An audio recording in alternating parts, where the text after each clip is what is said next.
Hello everyone, welcome to our channel MP board English medium. आज के इस video में हम डिस्कस करने वाले हैं हमारे स्पेशल इंग्लिश के chapter number 2 the diamond necklace के बारे में। अगर आप मेरे चैनल पर नए हो तो चैनल को सब्सक्राइब कर लो, क्योंकि मैं एमपी बोर्ड से related, MP board English medium से रिलेटेड हर वो कंटेंट आपको प्रोवाइड करता हूँ जो आपके एमपी बोर्ड एग्जामिनेशन के लिए बहुत ज़्यादा ज़रूरी होगा। सो इस वाले वीडियो में मैं ट्राई करूँगा कि आपको शॉर्ट एंड स्वीट तरीके से इस चैप्टर को एक्सप्लेन कर दूँ, इसके इंपॉर्टेंट क्वेश्चन दे दूँ और इसकी नोट्स भी प्रोवाइड कर दूँ। इसलिए गाइस वीडियो को एंड तक ज़रूर देखना, क्योंकि वीडियो के एंड तक आपको ये तीनों चीज़ें मिल जाएगी। तो ज़्यादा टाइम वेस्ट किए बिना हम स्टार्ट करते हैं हमारा आज का चैप्टर का एक्सप्लेनेशन, जो कि है द डायमंड नेकलेस। हम इस चैप्टर के एक्सप्लेनेशन की बात करें तो हमारे चैप्टर का नाम है डायमंड नेकलेस और ये है इसके राइटर। ओके, सबसे पहले आपको बता दूँ इस चैप्टर का इंट्रोडक्शन। तो ये चैप्टर बेस्ड है एक एम्बिशियस लेडी, बहुत ही ज़्यादा एम्बिशियस लेडी, मैटिल्डा लुइसेल के बारे में। वो एक बहुत ही एम्बिशियस लेडी रहती है और वो बहुत ही ज़्यादा एक्स्ट्रा ऑर्डिनरी ब्यूटीफुल रहती है, और ये उसके लालच के कारण ही वो बर्बाद होती है। इस स्टोरी में आपको उसके लालच, उसके एम्बिशन के कारण जैसे वो बर्बाद हुई है उसके बारे में आपको पूरी डिटेल मिलने वाली है। बहुत ही इंटरेस्टिंग सी स्टोरी है गाइस, बहुत ही मज़ेदार स्टोरी है। अगर आप पूरी सुनोगे तो आपको बहुत मज़ा आएगा, तो वीडियो को पूरा एंड तक ज़रूर देखना। हम स्टार्ट करते हैं हमारी स्टोरी को। तो मैं आपको एक बहुत ही शॉर्ट तरीके में इस चैप्टर को एक्सप्लेन करने की कोशिश करता हूँ। Matilda Loisel was a beautiful young lady. जैसा कि मैंने आपको बताया, मैटिल्डा लुइसेल एक बहुत ही ब्यूटीफुल लेडी रहती है, जो कि एक मिडिल क्लास फैमिली में जन्म लेती है। ओके, वो एक बहुत ही ज़्यादा एम्बिशियस लेडी रहती है।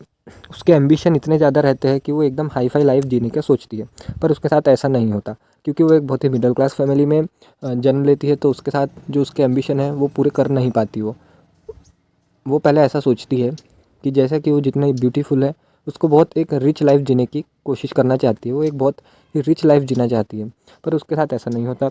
वो एक मिडिल क्लास लेडी है, तो उसी के कारण उसको एक मिडिल क्लास क्लर्क से शादी करना पड़ता है। उसके क्लर्क से शादी करने के बाद उसे ऐसा लगता है कि मैंने एक बहुत बड़ा, बहुत गंदा काम कर लिया है, मैंने अपनी लाइफ बर्बाद कर ली है। वो एक, जो उसका हस्बैंड है वो एक नॉर्मल सा क्लर्क रहता है, उसकी सैलरी भी ज़्यादा नहीं रहती है, जिसके कारण उसको एक मिडिल क्लास ज़िंदगी जीना पड़ता है। इसी के कारण वो अपने दोस्तों से भी मिलना छोड़ देती है, और उसकी जो बाकी जो रिच, जो अमीर दोस्त है, उनको देख के वो हमेशा जलती रहती है।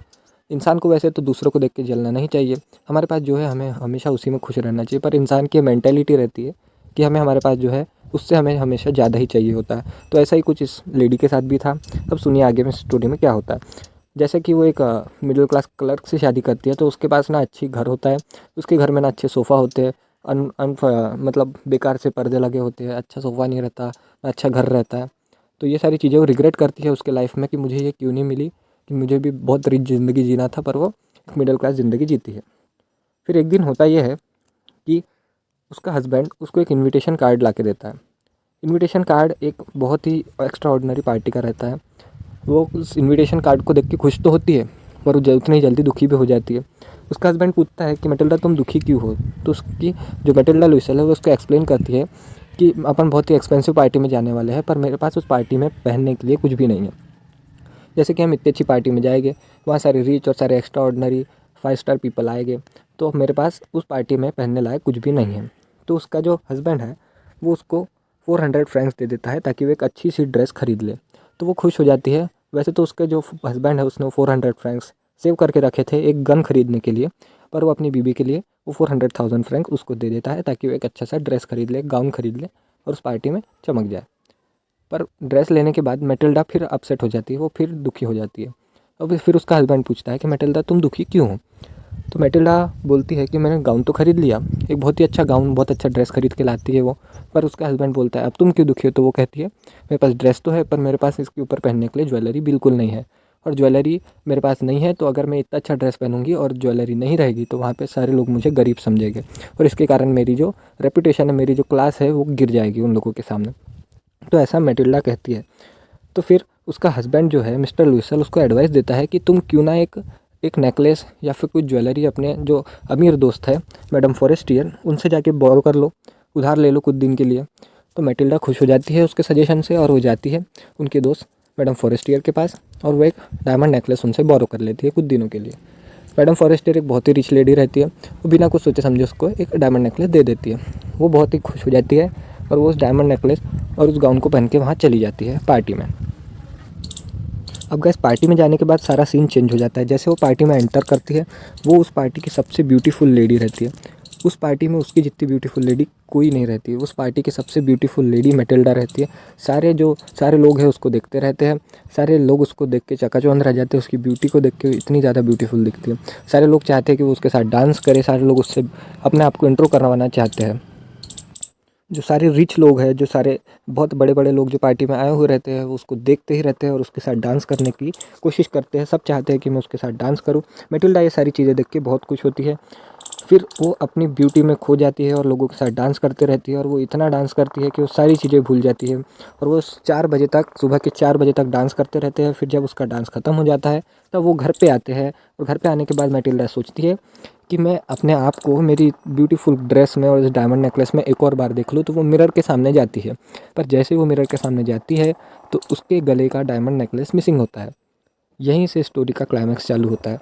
जैसे ही वो अपना खुद को देखने के लिए मिरर के सामने जाके खड़ी होती है तो वो फाइंड आउट करती है कि उसके जो गले में जो डायमंड नेकलेस था, जो उसने मैडम फॉरेस्टियर से लिया था, वो गले में नहीं है। तो ये देख के मैटिल्डा की आंखें भर आती है और उसको बहुत ही ज़्यादा डर लगने लगता है। तो जैसे ही वो ये देखती है, वो अपने हस्बैंड मिस्टर लुइसल को बताती है कि मेरे गले में का डायमंड नेकलेस अब मेरे गले में नहीं दिख रहा है, वो मुझसे कहीं गिर गया है। तो जो उसका हस्बैंड है वो भी घबरा जाता है और वो जल्दी से जल्दी जाता है और जिस रास्ते से वो लोग आए हैं उस रास्ते पे जाकर चेक करता है कि कहीं वो डायमंड नेकलेस वहाँ तो नहीं गिरा। वो पार्टी हाउस में भी जाके चेक करता है कि कहीं डायमंड नेकलेस वहाँ तो नहीं है, पर वो डायमंड नेकलेस उसे कहीं नहीं मिलता। और फिर वो वापस आता है घर पे, और घर पे आने के बाद 7 बजे वो वापस आता है और देखता है कि डायमंड नेकलेस वहाँ नहीं है और मैटिल्डा रो रही होती है। फिर उसका हस्बैंड सोचता है कि अब हमें क्या करना चाहिए। तो वो जाते हैं और पहले देखते हैं कि उसके जैसा डायमंड नेकलेस कहाँ मिलेगा।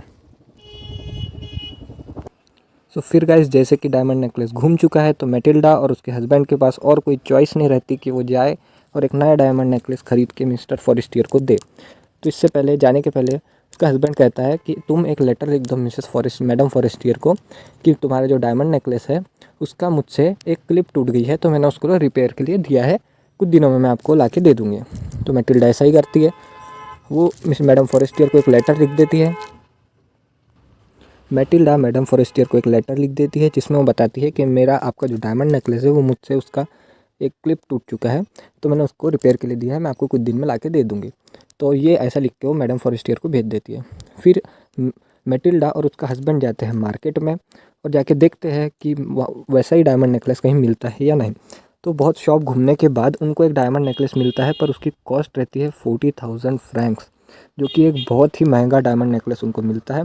और उन दोनों के पास इतना पैसा बिल्कुल नहीं होता कि वो इतना महंगा नेकलेस ख़रीद ले। फिर उसके बाद वो बोरो करते हैं शॉप ओनर से। फिर बोरो करने के बाद शॉप ओनर उनको कम से कम 36,000 फ्रैंक्स में वो डायमंड नेकलेस देने के लिए तैयार हो जाता है। फिर उसके बाद उनके पास जो पैसे रहते हैं, मैटिल्डा के हस्बैंड के पास 18,000 फ्रैंक रहते हैं। तो 18,000 फ्रैंक शॉप ओनर को दे देता है और उस डायमंड नेकलेस को ख़रीद लेता है। और बाकी के जो पैसे हैं वो बहुत ही हाई इंटरेस्ट पे, 18,000 बाकी के वो बहुत हाई इंटरेस्ट पे लेते हैं। किसी से बोरो करते हैं, उधार लेते हैं हाई इंटरेस्ट पे और उसको चुकाते हैं। तो अब यहाँ से आप देख सकते हैं मैटिल्डा एक लालच के कारण उसका जो डायमंड नेकलेस है वो घूम गया और वो कितनी परेशान हो गई और उसके हस्बैंड को भी कितना सारा अमाउंट पे करना पड़ रहा है। उनने 18,000 दे दिया है और उनको 18,000 और पे करना है। तो फिर वो उधार ले लेते हैं 18,000। अब देखते हैं हम आगे क्या होता है।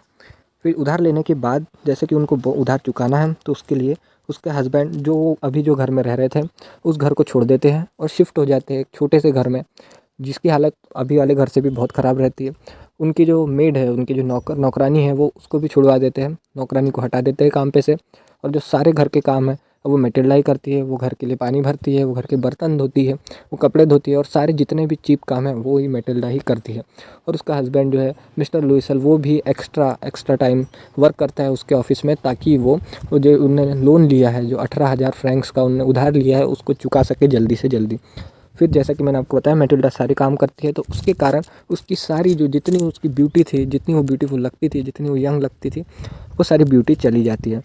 फिर जैसे तैसे उनको 10 साल लग जाते हैं वो 18,000 फ्रैंक्स वापस करने में, वो लोन चुकाने में।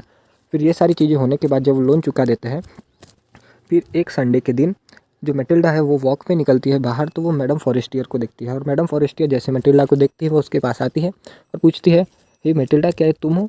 तो मैटिल्डा कहती है, जी हाँ, ये मैं ही हूँ। तो मैटिल्डा को देख के मैडम फॉरेस्टियर चौंक जाती है कि इतनी ब्यूटीफुल लेडी कि अब ये क्या हाल हो गया है कि मैटिल्डा तुम कितनी चेंज हो गई हो इन 10 सालों में।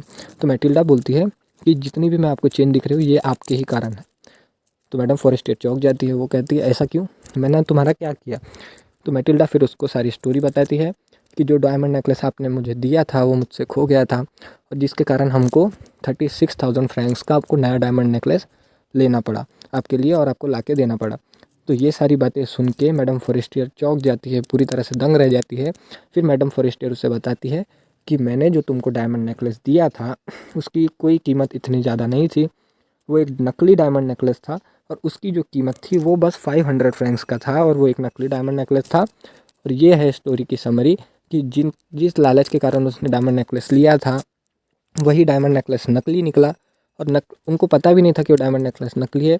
फिर भी उन्होंने 36,000 फ्रैंक्स इतना महंगा नया डायमंड नेकलेस लेके उसको दिया मैडम फॉरेस्टियर को, और उसने देखा भी नहीं और उसको रख दिया। और अब उन्हें पता चल रहा है इतना काम करने के बाद, उसकी इतनी बुरी हालत होने के बाद, कि वो डायमंड नेकलेस नकली था।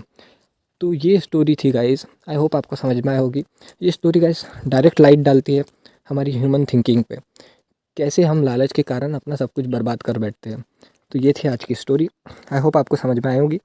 अब हम बात करते हैं, अगर आपको इस स्टोरी की हिंदी की समरी चाहिए तो आपको डिस्क्रिप्शन में PDF मिलेंगी, उसमें आपको इस चैप्टर की हिंदी समरी, इंपॉर्टेंट क्वेश्चन और सारे नोट्स मिल जाएंगे।